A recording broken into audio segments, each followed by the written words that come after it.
there seems to be this, for many of us, the only reason to start a business is out of fear. And I'm like that. The only reason to start a business is fear. And I need to keep making myself more and more scared. We have to figure out what else is out there, what else is motivating us. And maybe there's some more creativity if we can look beyond that. Hey, co-founders, welcome to Made It with Connor Tompkins, a podcast where we meet with badass entrepreneurs who've successfully exited their companies, discussing everything from the wins and losses of entrepreneurship to the next steps after the exit. To not miss out on these exciting stories, be sure to subscribe wherever you get podcasts. Let's dive in. Andrew, good to have you back. Thanks. I've been listening to the podcast. I love it. Thank you so much for helping me launch and also for picking my first Twitter fight for me. I really appreciate that.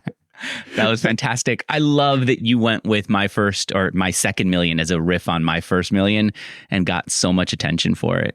I think it worked out pretty well. And I think it was good that we did reach out to Sam ahead of time. And then also you said something, you were like, not mean enough or something like that. And he's like, I'm going to beat you up. I'm like, oh, that's perfect. Like, that's exactly what we wanted. Thank you so much. You know what? I actually think it's a difference of style. I would not have asked Sam. I would have just done it, surprised Sam, and then come back at him later on. I think it's a different personality. You are much more of a considerate, like, I don't know, making sure that everyone is okay. And I just feel like, all right, Sam knows me. I got a sense of him. I'm going to take a risk, and Sam's not going to be super hurt about this. So maybe it's two things. Maybe it's your relationship that you have with Sam, which I don't have. Right. And then the other thing is that I want everyone to feel comfortable in the room. Like, I don't want to launch something under shade. You know, I want it to be like a healthy thing that people are happy about and excited to like listen to, and not just be like, oh, like they did this thing and it's not uplifting. It's down-putting, right? So I want it to be a positive thing for everyone involved. And I think it worked out pretty well. I think it went well. So thank you for that. Really well.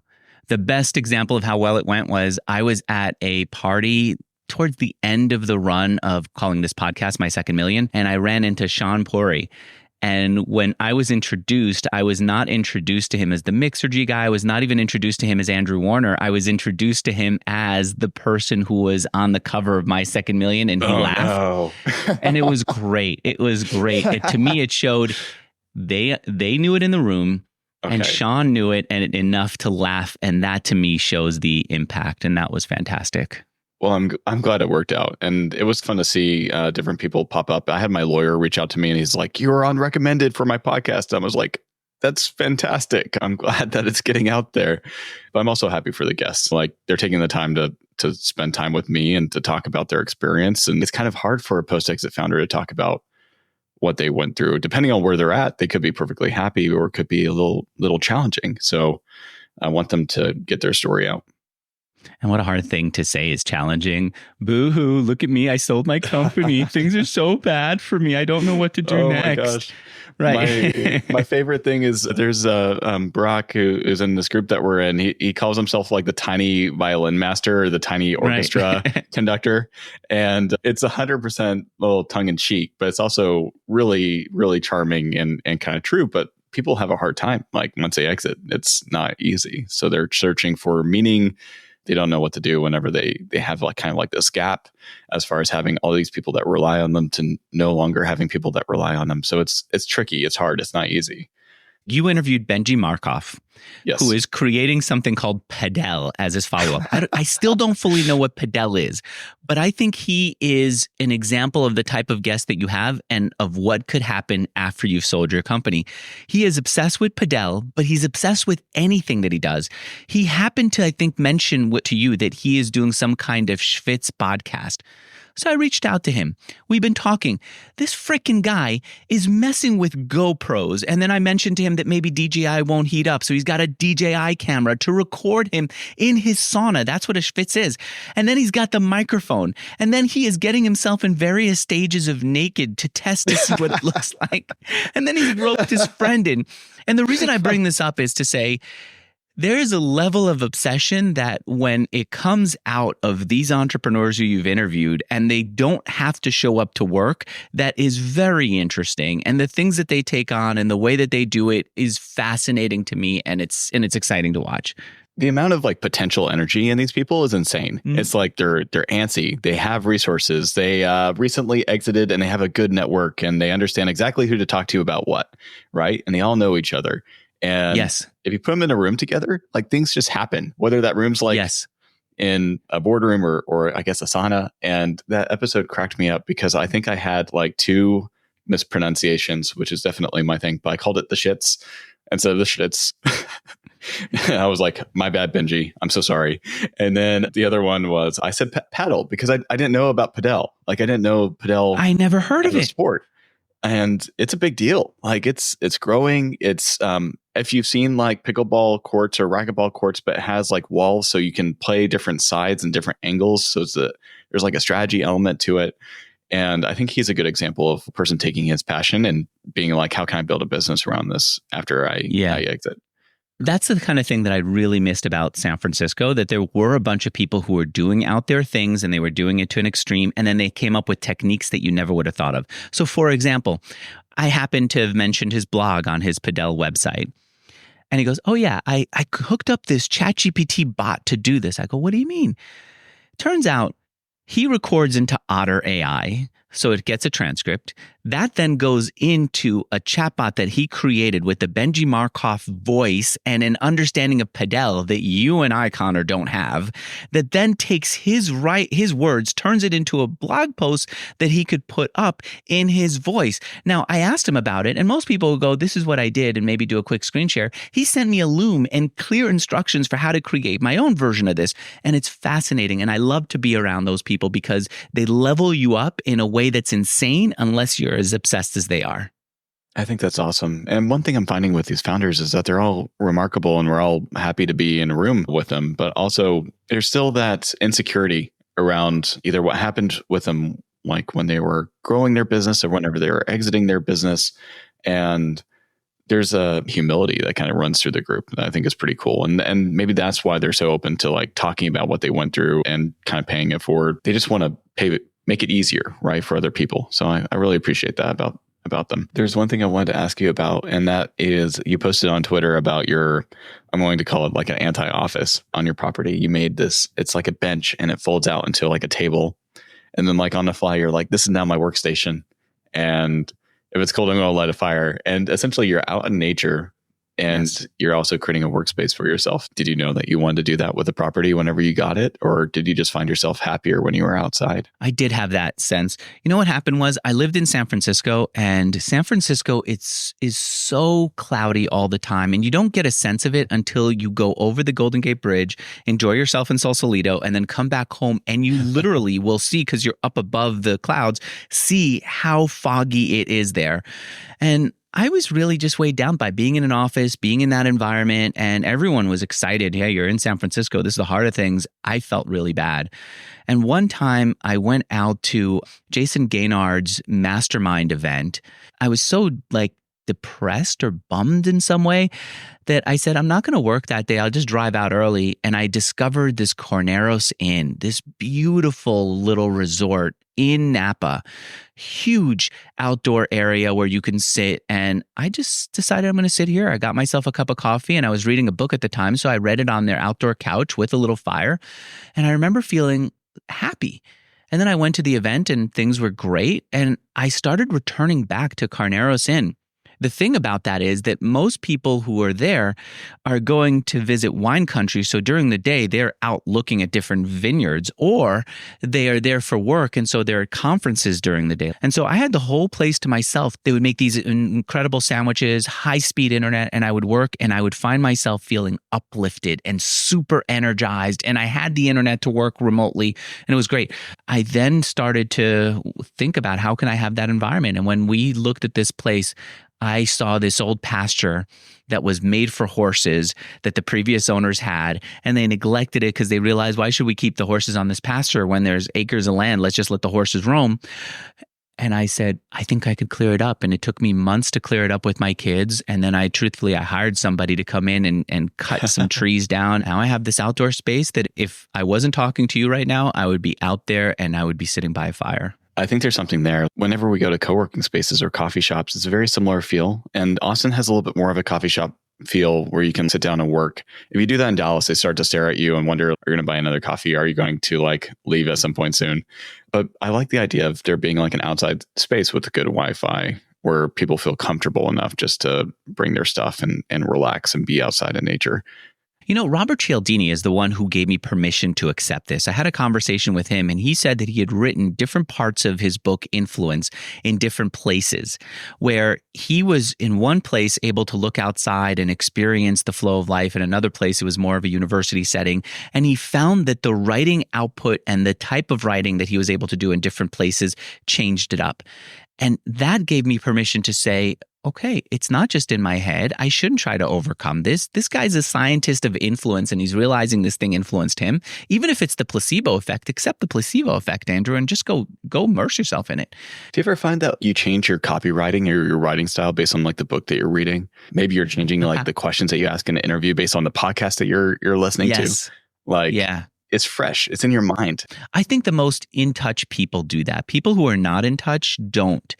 I notice that when someone is really connected to people, if they walk in a room with people who have a certain energy, they mirror them, or they go completely, I'm going to bust them out of their path, but they understand and they're reflecting the experience of the people they're around.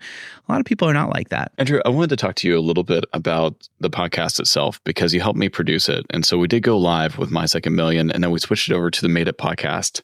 To be honest, I'm still figuring out which format is right for this podcast. Like, I want to interview creators and inventors and entrepreneurs that have made a thing, and then what that arc is and what that experience is for them after that, and hopefully make it easier for other people. But in making this podcast, I'm still experimenting with formats, and I'm leaning towards a few things I want to run by you. So one is I want it to be video first. I think that a lot more people are finding it on YouTube and TikTok, and it's growing a lot more that way. And so if it's video first, I'm kind of leaning towards like, we're having this conversation, and out of that conversation, we're getting like these 5-minute snippets, which is not quite short form. It's not quite long form. It's somewhere in between, where like if someone's interested about a specific topic, they can listen to that piece. And then if they're interested, they can continue scrolling or going through the different segments. Have you had any exposure to that, or what are your thoughts? I think you're right to go video first. I think audio it's really hard to break into. It's really hard to sample, and people get into a rhythm with it. And so I used to listen to Howard Stern, and he would say, what's up with these old dudes who are still getting huge ratings on the radio against me, Howard Stern, or against, frankly, he would say even music. And what he came down to was this understanding that people have these habits when it comes to audio, that they listen to these guys before Howard ever came on the radio, and they're going to continue because their morning is based on listening to them, and this is part of their wake-up routine. There are people who read the New York Times every morning on their phone, and they're not going to experiment with different things to read. This is it. And radio is like that to 100 times more degree. So it takes a long time to break into audio, and it's worth it once you do, but it's not a place where you can make it quickly. And I think video lets you get people who are sampling, lets you get people who are experimenting, and then eventually some of them will go into audio. I have found that for me, because I started with audio first a long time ago, I think that I was able to build an audience. And I don't think that's the way to match it, to say, well, it worked for Andrew back then, it's going to work for me now. As far as video, one of the things that the guys who run Clipped have helped me understand is that when we clip conversations, if we just put a part of a conversation in a 1-minute format and we put it on YouTube Shorts, or go a little longer and we put it on TikTok, I think we're still not in the element, that we're not in the environment that we're a part of. We're showing a clip instead of telling a story, instead of fitting in with the atmosphere. And I think a little bit of effort of, I'm going to tell the story and then include the clips to highlight and to illustrate the story is a better approach. You'll take a podcast and then you'll have these disparate clips. And a part of me is like, maybe just edit and then like distill down and then have them flow together. So that way you keep the context, you keep the story, and then you progress. One of the examples I really like is Alex Lieberman. He does this kind of like a 60-second pitch or startup. It's kind of like a Shark Tank on the streets of New York. I saw that. Have you seen that? What do you think? I love how fast he keeps people moving. I saw him standing in the street with this entrepreneur who said, okay, this is Sahil Lavinia. He is an investor. He wants to decide whether he has a meeting with you, yes or no. I'm going to ask you some questions. And he does rapid fire questions, and the entrepreneur answers very quickly. And I think it's edited in a very fast pace. And then at the end, he turns to Sahil and says, so Sahil, would you take a meeting with this person?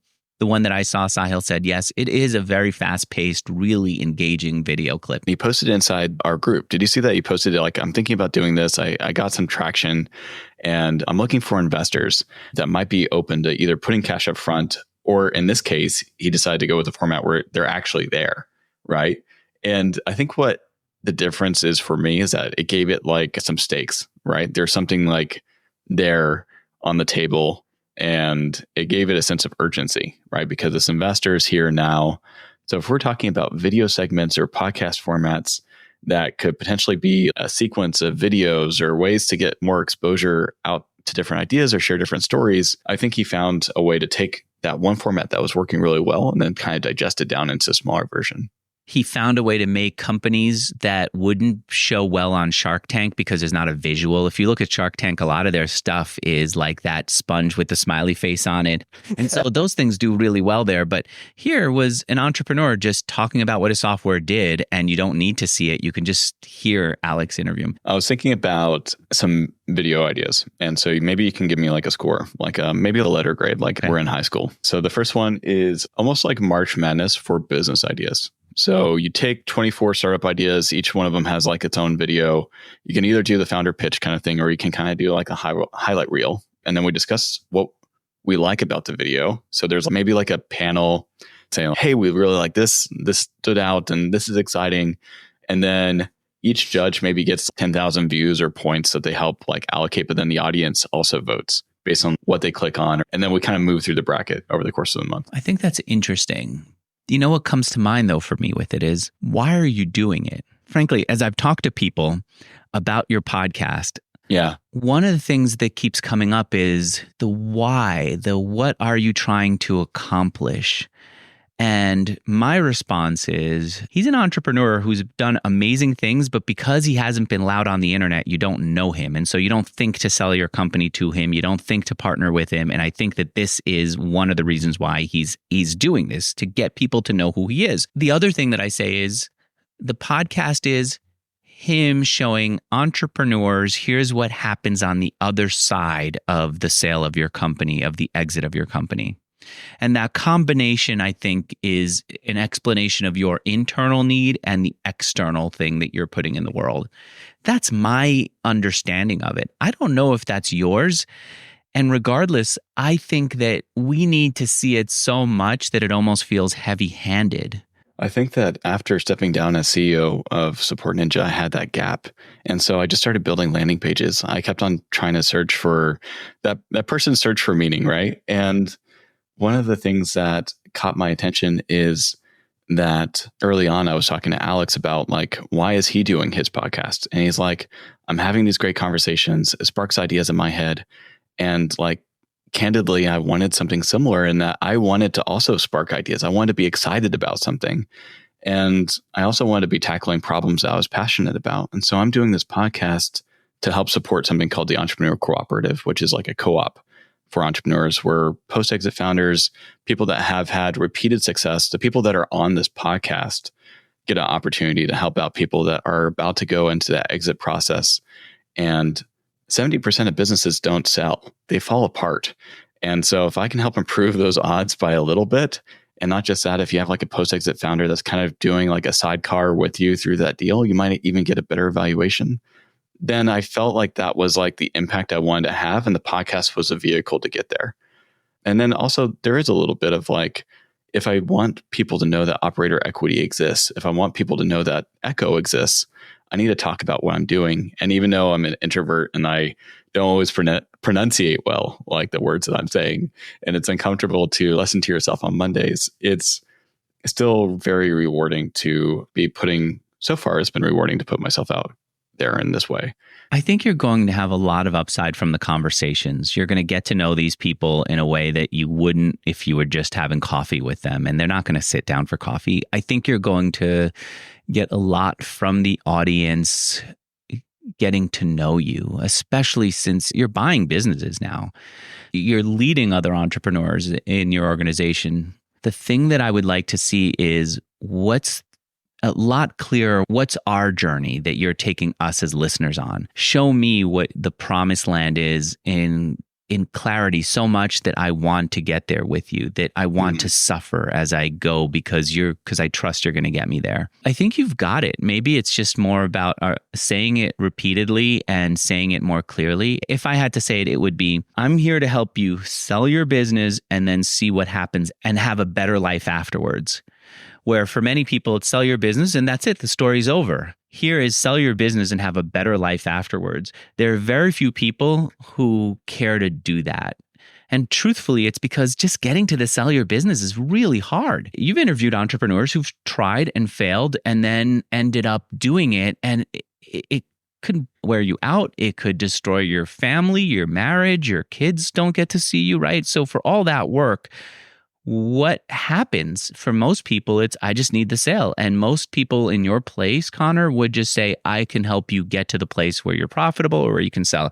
You're saying sell and then have a better life after. Sell and here's what happens. Anyway, that's the way that I take it. There's a specific moment that I want to fix. It was like after we sold Support Ninja, you're sitting in your chair and you're on the line with all the lawyers and everyone that worked to help bring that deal to fruition. And what happens is that they go to the buyer and they say, do you agree to make the purchase? And they say, yes, yes, yes. The lawyers, yes, yes, yes. Everyone says yes. That's it. And they're like, the deal is concluded. And then they hang up, right? Afterwards, you go to like a Chase Bank or something like that and you wait for a wire transfer to arrive. And it's something that like no one ever tells you about. Right? Like you have to issue wires to all the employees and all the different stock options and you're waiting for these numbers to kind of come into the bank account. But you're quietly waiting for sometimes like 2 to 3 hours inside this bank account. And it's the most anticlimactic thing because for a lot of people, they don't know that your transaction is going through. They don't know that you had this major life event. Even if you have like a forum or a peer group, there's not someone that's like checking in with you as you go through that transition. I think that transition should be like a celebration, like, hey, you did this thing. You had this success. Let's celebrate. Let's try to figure out how you transition into this next stage of life. I think that's something that if I can make that moment like a little bit better for entrepreneurs, I think that's something that I would be really happy with. And oddly enough, I think whenever I'm looking at these video ideas about how to expand the reach of the podcast and why to expand the reach of the podcast, so far, like inside Echo, since the podcast launched and since we got on a Twitter fight and stuff like that, we've had 120 people sign up for Echo. And we actually have a lot more post-exit founders than we do pre-exit founders. We have a lot more people that have sold their business than people that are looking for advice or about to go through that sale process. I want to figure out how do I get this podcast into the hands of the people that are going through the exit process that want to talk about what that's like. And then how do I engage with them with these post-exit founders? And I think that's where I need to look at these video ideas and figure out how do I highlight people in a way of like getting them engaged or bringing them into this process. So if I'm flipping through videos on my phone before going to sleep, the thing that you want to stop me is not, here's where the idea came from for my $1 billion business. It's more like, and then I sold the company and I wasn't sure what to do next. And that's something that a post-exit founder would understand and say, wait, what did you do? Yeah, there's something about entrepreneurship as a life cycle, right? And being able to show that to people, that this isn't just like a start and a finish. It's actually like for most of these people, it's like they grow this business for 5-10 years. And then after that, they go through this transition. And most likely they're going to either start a family office or start multiple businesses and continue that cycle. Right. And if you can get people used to that idea, and if they like are scrolling and then they see that like person go from idea, build, exit, transition, that's the arc that I want to capture. It's not just like making it big. And I feel like so many of the wealth podcasts that I see are about how this person went from $0 to $80 million. I think what's unique here is that we now are at a time where there are enough entrepreneurs who've sold their companies that they could be a community, but they're not a community and they're not talked to. I don't remember growing up seeing that. My dad was in the clothing business, that there were people who were in the clothing business who had sold their companies. No, you either live with it until it's done or you pass it to your kids. There wasn't a group of people who had done it and sold it. This software space, this internet space is kicking off so many post-exit entrepreneurs that it's unprecedented. It is. And also it's a big opportunity. If you look at the millions of entrepreneurs that are out there and how many of them are inside a peer group, like we all know EO, we all know YPO, we all know Vistage, right? But if you were to take the overall population, it's less than 1% of people that are inside a peer group of some type. So how many people are building for possibly decades their business alone and just kind of figuring it out as they go, right? That's kind of shocking to me. And it's because tech is usually pretty good about communicating and figuring out the latest tools and figuring out like how to find their community. But there's so many people that are either in a different generation or in a different industry that are probably feeling isolated or don't know how to transition their business to a son or a daughter that isn't wanting to continue the family business. And that's probably pretty lonely. I was just in St. Louis meeting with Jesse Pooji. He's someone who I interviewed over a decade ago about his company Ampush, which did ad buys for Dollar Shave Club, Uber, etc. He got money from private equity for a big portion of his business, and he then seems to me to have gotten into some kind of depressive funk. It's like, this is what I'm doing now. This is all there is, you know? And he ended up getting some really good advice from a coach who said to him, what got you here, essentially? And what he realized was that he was motivated by fear, that the fear of it going away, the fear of failure and all that. And he kept creating this fear in order to stay motivated. And if the fear wasn't there, he was afraid that nothing would happen. And his coach ran some exercises with him. He said, look, why don't you just see that there's more to it than fear in your motivation stack? Like he said, go home, don't work for a full week. Just watch Netflix and see what happens. And he goes, after a few days, I just couldn't keep watching Netflix. He goes, why not?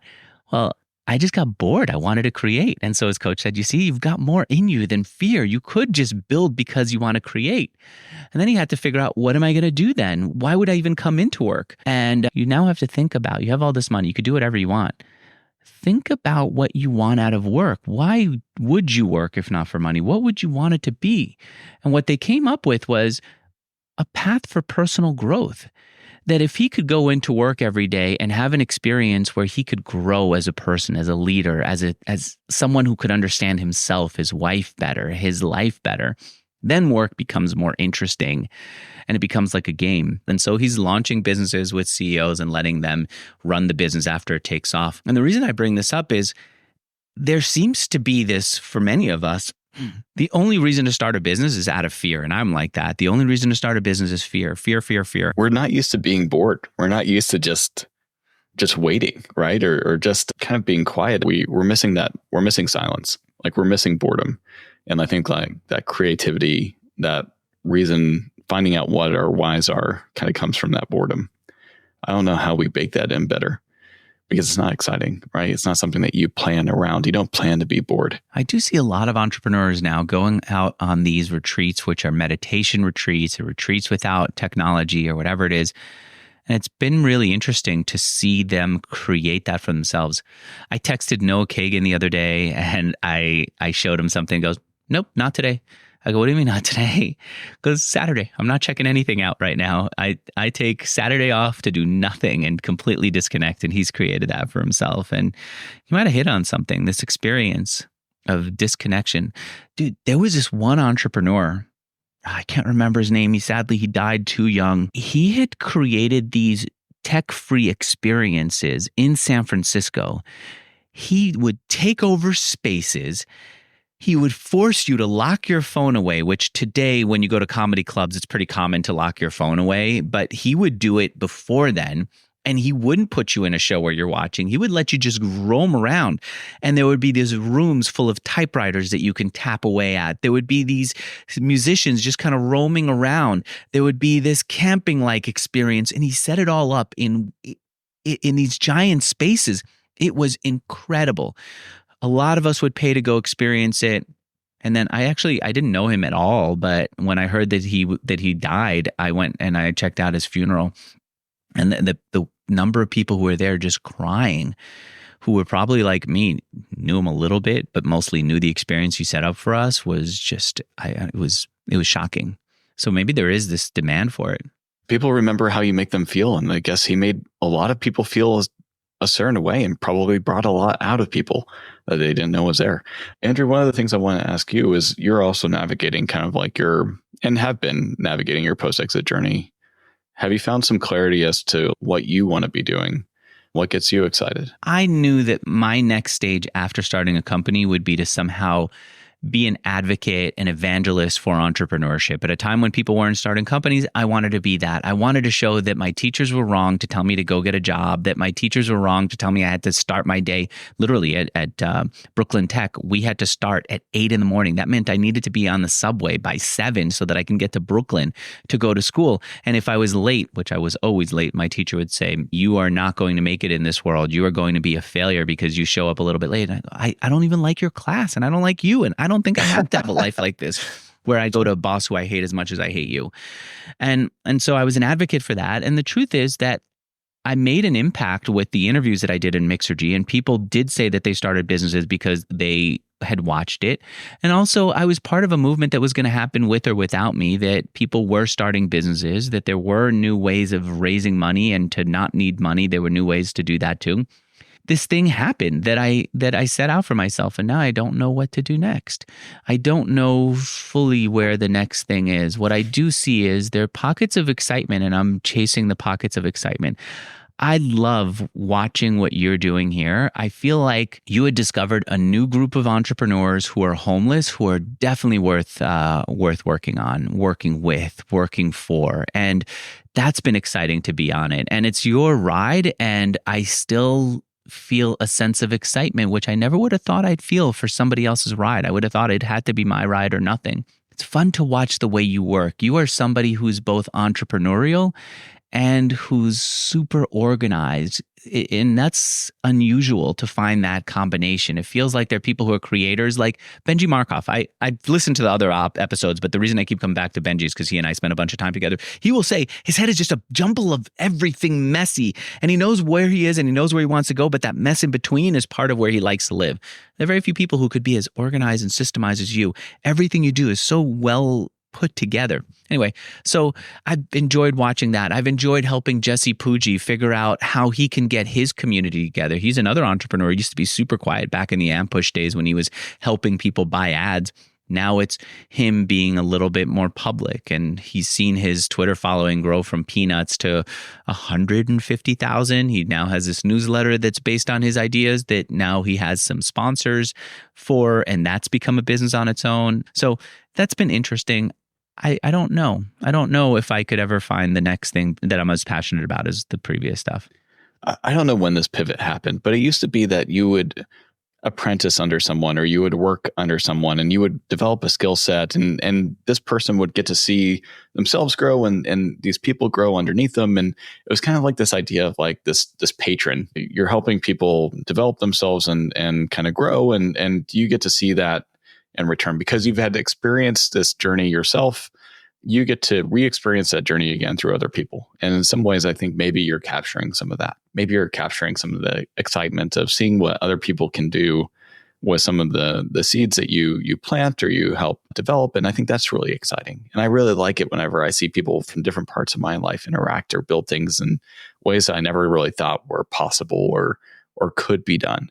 And I think that's something that if you can capture that or put it into a bottle and kind of fit it into a way that fits into your lifestyle, so that way you can still help retrieve goats whenever they slip out of the fence or still collect eggs in the morning, then I think there's something pretty special there. One thing that I wish I would have done was freelance throughout. We mentioned Sean Puri. Sean, on one of the podcast episodes, had talked about how he's an investor. He's run and founded companies, but what he always wished that he could do is do what you just said, apprentice under another entrepreneur. And he asked an entrepreneur he admired if he could just shadow them. And the entrepreneur said yes. And for whatever reason, Sean didn't do it. Probably because you have too much going on in your life, and to take a week and go do this feels a little dorky, and you're dropping your business and all that. What I found through producing other people's podcasts is you get an entrance and a view into their world from doing work within their organization. You get to see how they structure things. You get to see how they lead. You get to see how they think. I guess to some degree as an advisor you get it, but I think as a freelancer you get it so much more. And one thing that I would have done throughout my life is say, I will freelance on whatever within organizations that I admire and for entrepreneurs and business people that I want to emulate, just so I can get in and watch how they work. And so that would mean I do this set thing that's easy for me because I can't have another headache as I'm running my business. It's got to be something that's easy for me that I can do simply. I will join your Slack. In fact, I insist on joining your Slack. I insist on joining whatever meeting you have for your team because I'm a freelancer who's working with you. And I will produce within your organization. And what that would do is allow me to see some of the things that I've seen now as I've produced people's podcasts. See how they do their weekly meetings. See how they set goals for their team. See how they inspire. See how they lead. And watch that and then be able to bring it back. After I sold my company, I kind of did a little bit of that. I went out and I said, I'm going to see every sales organization that I could. So I went to Mary Kay. I bought the product. I became a Mary Kay sales girl. Kim Vu, who was organizing this, taught people who had never sold how to sell, fired them up, took their interests and their life into account. I did that. I went to see how, I think it's the Kirby vacuum company. I got to see how they lead. There was one guy who did these car sales that he had a show on A&E. I went into his showroom in Vegas and I actually asked if I could come into his sales meetings. He wouldn't let me, but I talked to him and I got a sense of it. That was very eye-opening. This is even more so. Freelance for other companies. I can make a list of probably 20 or 40 people right now that I would love to just to be a fly on the wall. We have this thing where maybe a few other entrepreneurs in our area, we shadow each other. So like they attended my meetings, they attended my level 10 meetings, really? And they attended, and they took a lot of notes and they implemented some of them. And then I attended their stuff and I saw how they interacted with their stuff. And that was fantastic. And it was something that we self-organized, like, it wasn't through any type of organized way. It was just, hey, I would love to see how you run your business. Another thing that was kind of like my Mary Kay experience, but a little bit different, is I became an EOS Implementer, which is that traction book that Gino wrote. And I wanted it for a few reasons. One is I wanted to learn more about this thing that I was implementing inside my companies and actually like become an expert in it. And then I wanted to see like what type of organization that they were building, because building an operational system for your business, like the base layer, is super interesting. So I wanted to meet the people that were implementing this inside of thousands of companies. I got to meet a lot of amazing people that were implementing inside of different companies. And what was interesting about this is I found a lot of times whenever you sell your business, a lot of people that were very key or instrumental in building that business may not have had the exit that they wanted from that experience. It could have been like the number two, or something could have happened with the waterfall and the equity package, or they developed like this robust skill set. So a lot of it's like former number ones or number twos or people that help build these companies, and they become EOS implementers because they want to pay it forward and they want to help these companies build. And I thought it was such a unique room full of people that were such powerhouses and have built such remarkable things, and yet are trying to figure out how to build this operating system base layer into other companies. So that's something that I really enjoyed being in that space. So you trained up in EOS so that you could then go help organizations implement EOS internally. So that's one way that you got to see how organizations run.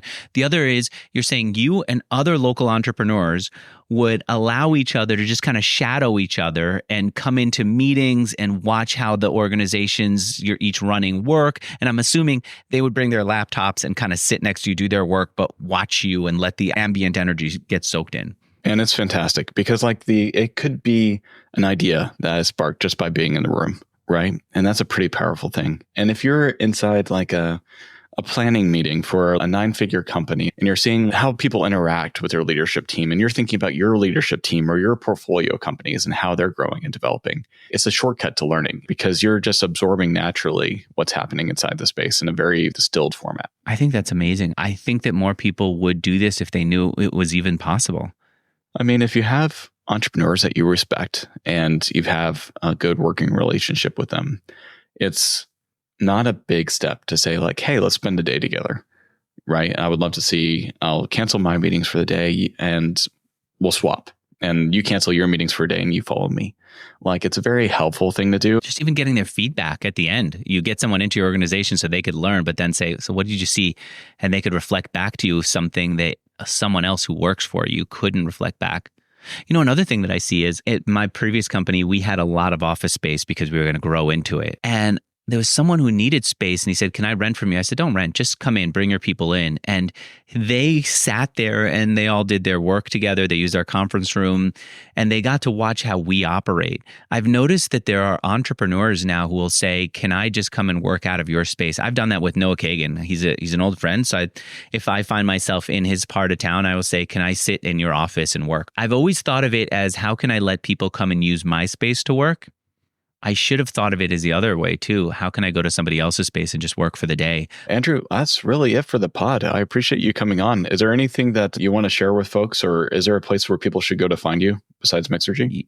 Yes, I will say that one thing that they should do is, I used to think that as a podcast listener, you need to be a passive listener. One of the things that I discovered is that when someone's done giving a presentation, I think it was the author of Never Eat Alone, Keith Ferrazzi, who said, as soon as they come off the stage, let them know they did a good job. Just go over and say you did a great job. And it's reassuring when you come off the stage to feel that positivity. I used to think that as a listener of a podcast, you need to be passive. And what I've discovered listening to my audience over the years is many of them will reach out to people who they'd heard on a podcast and do nothing more than just say, I liked you there. And if they're in their town, they might even say, can we get together sometime? And that builds a relationship that you can't get anywhere else, because how many people are doing this? How many people are reaching out to a podcast guest? How many podcast guests are willing to put themselves out there for an hour? It's such an amazing thing. You could do it with me for sure, but I would suggest that anyone who's listening to these interviews that Connor's doing, you should find a way to connect with the guest. It is amazing as a way of reaching out and connecting with someone and building a relationship. I mean, Andrew Mixergy is out there and you can find him. He's everywhere. And you guys are more than welcome to talk to me as far as like on the YouTube community chat. I'm responding to all the comments there. And then also check out the Entrepreneur Cooperative. I actually found out about post-exit founders in the group through Alex Lieberman. He posted in his founder journal, hey, like just send me an email with the words, hey, that's all you have to do. And I will respond to you. And I did. And he responded back. We chatted. And so you never know what comes from these things. Dude, your interview with him, that was so good. He is just a natural, and the two of you had so much rhythm that I just assumed you were close friends. I didn't realize that it was something that was more online and short. And Alex just gets so excited about ideas. It's hard to like not get excited with him. But Andrew, I really appreciate having you on, and we'll be around. All right. Cheers, everyone. That wraps up today's episode. For more inspiring stories and valuable lessons from successful entrepreneurs, be sure to listen and subscribe wherever you get podcasts. Thanks for listening. Until next time, keep pushing boundaries and writing your next chapter.